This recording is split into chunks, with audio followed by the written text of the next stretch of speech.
Assalamualaikum warahmatullahi wabarakatuh. Salam sejahtera bagi kita semua.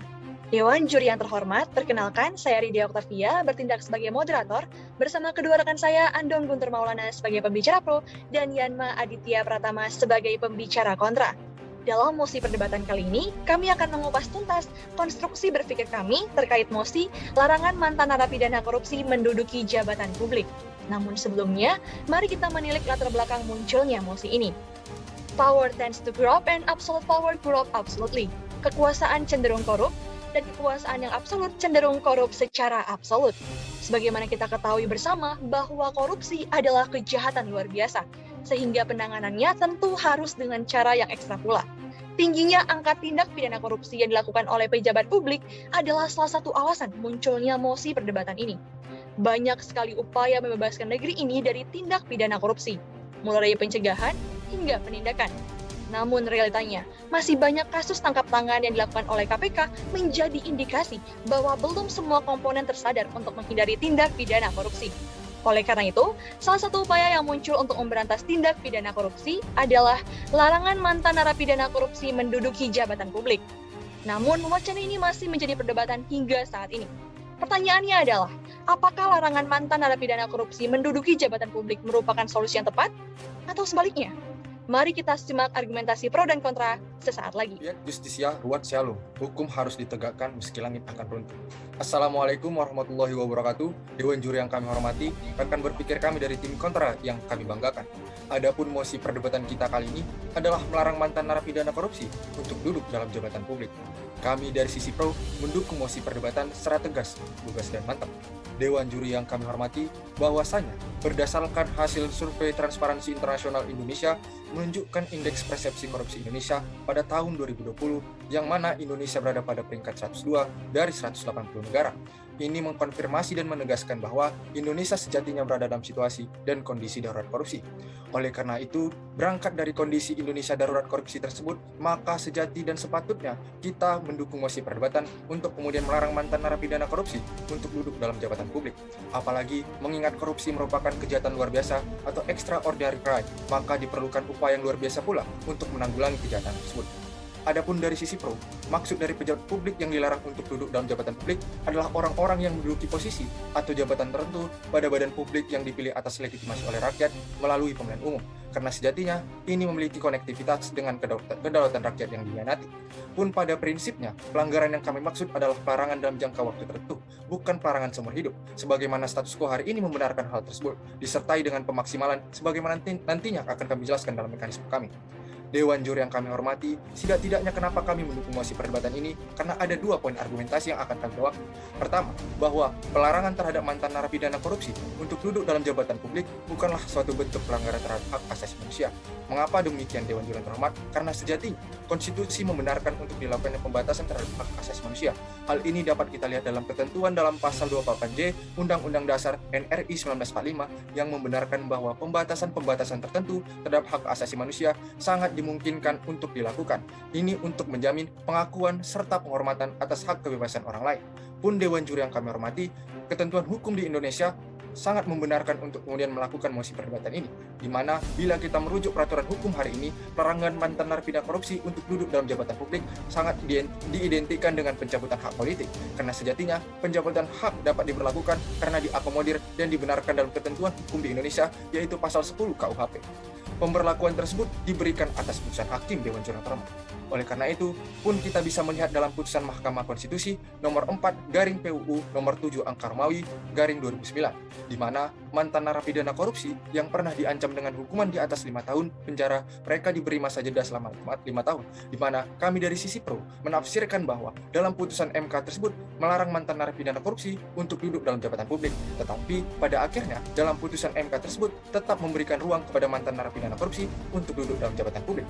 Lantas kemudian, bila nantinya tim kontra mempertanyakan kenapa kami menginginkan adanya limitasi terhadap pelarangan mantan narapidana korupsi untuk duduk dalam jabatan publik, bukan sebuah pelarangan seumur hidup, karena setidak-tidaknya kami memiliki 3 alasan Dewan Juri terhormat. Kenapa kami kemudian menginginkan ada limitasi? Pertama, agar jangan sampai pembuat undang-undang menghukum orang tanpa batas, karena sejatinya mendukung mosi perdebatan kita kali ini bukanlah bukanlah pemindahan untuk memidana berdasarkan atas ajang balas dendam, tetapi justru ini memanusiakan manusia. Karena alasan kedua yaitu pembatasan dilakukan dalam jangka waktu tertentu sejatinya akan tetap memberikan ruang kepada mantan narapidana korupsi untuk mendapatkan kedudukan yang sama dalam hukum dan pemerintahan.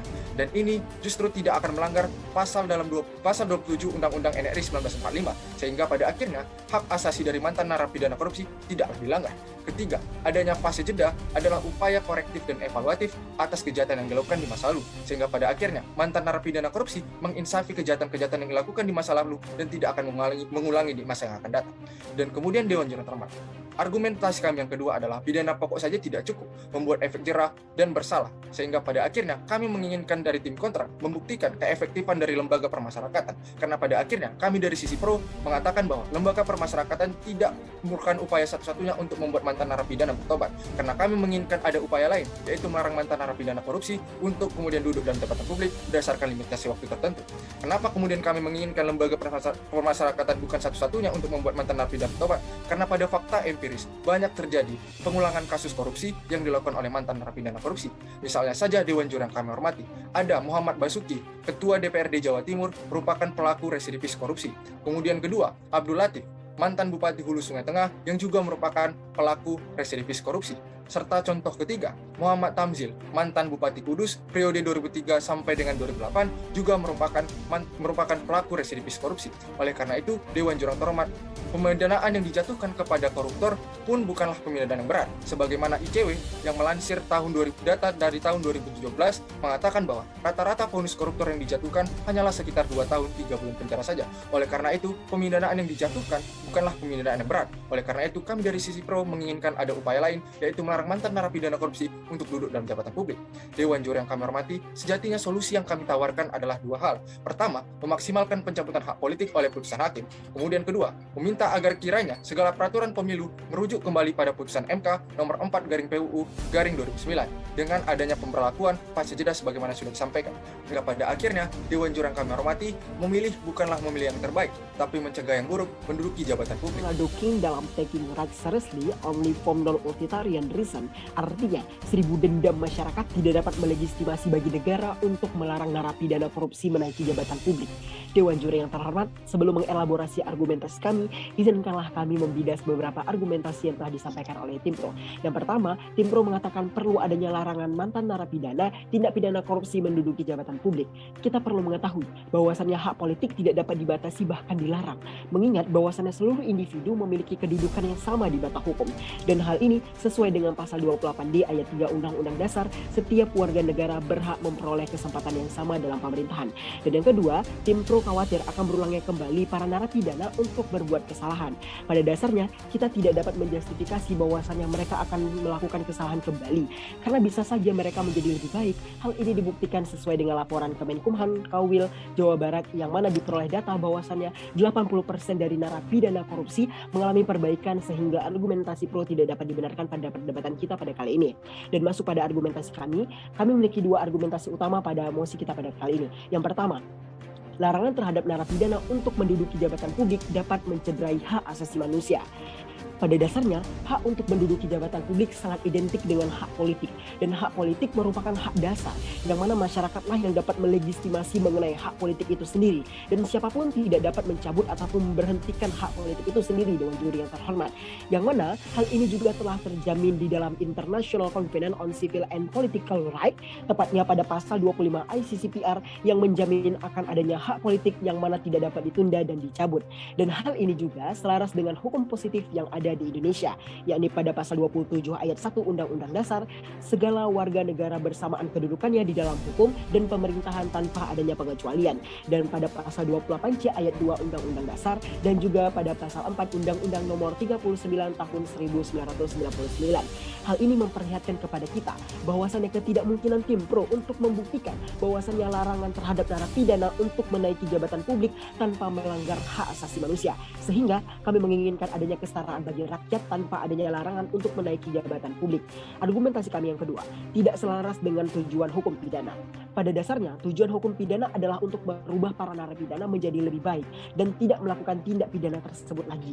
Namun, jika dilakukannya larangan terhadap narapidana korupsi untuk menaiki jabatan, hal ini menggambarkan kepada kita tujuan hukum pidana menjadi tujuan balas dendam atau retributif. Tentunya hal ini sudah tidak relevan lagi jika diterapkan pada saat ini. Dan jika kita melihat data residivis tindak pidana korupsi di Indonesia dari data Direktorat Jenderal Pemasyarakatan Kementerian Hukum dan HAM Republik Indonesia pada tahun 2020, dari 35.000 narapidana yang melakukan residivis, hanya 13 narapidana dengan persentase 0,036% yang melakukan korupsi.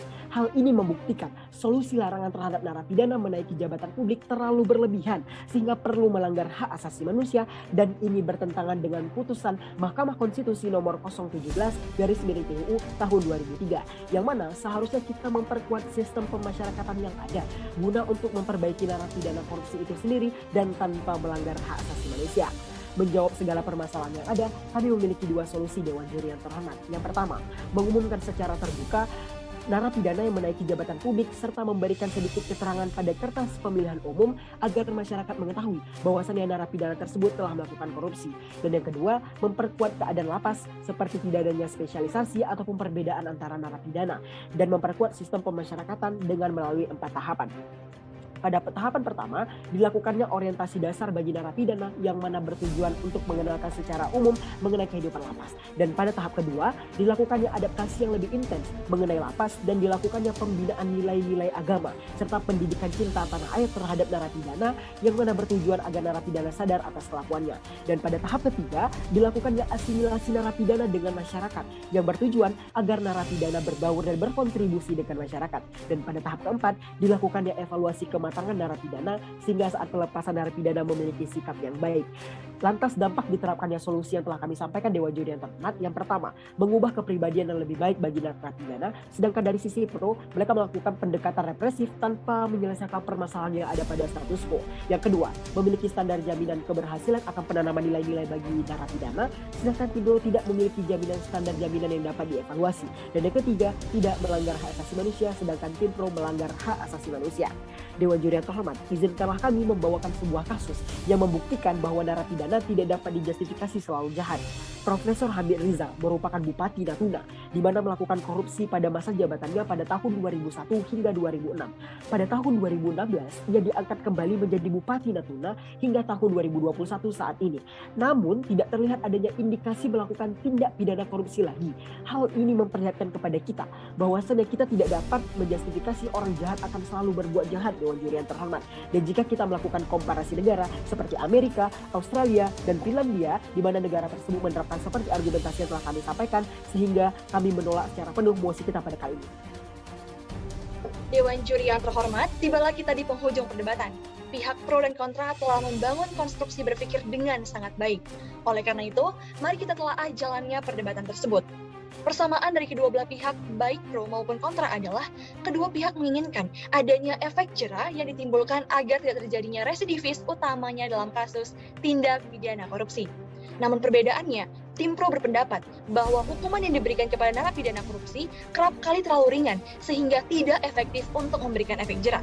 Oleh karena itu, salah satu cara untuk memberikan efek jera adalah dengan pencabutan hak politik, yaitu larangan mantan narapidana korupsi menduduki jabatan publik dalam kurun waktu tertentu. Karena bagaimanapun, mantan narapidana korupsi sudah mengkhianati hak politik yang dipercayakan kepadanya. Dan larangan ini selaras dengan peraturan perundang-undangan yang berlaku. Tujuan adanya pembatasan ini adalah sebagai upaya korektif dan evaluatif agar tidak ada seseorang yang dihukum tanpa batas yang menyebabkan dicederainya hak asasi manusia. Sedangkan tim kontra berpendapat bahwa larangan mantan narapidana korupsi dinilai mencederai hak asasi manusia yang dijamin oleh konstitusi.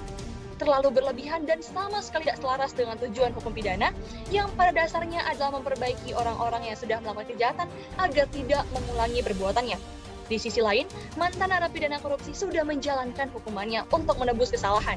Maka alangkah lebih baik guna memberikan efek jera kepada narapidana korupsi, lembaga permasyarakatan harus memperkuat sistem permasyarakatan berdasarkan tugas dan fungsinya secara konsekuen. Salah satunya adalah menempatkan narapidana korupsi sesuai dengan tempatnya, Dengan demikian, dapat disimpulkan, larangan mantan narapidana korupsi menduduki jabatan publik tetap harus dilakukan. Namun dengan catatan, pelaksanaannya haruslah memerhatikan pembatasan hak politik sebagaimana diatur oleh perundang-undangan.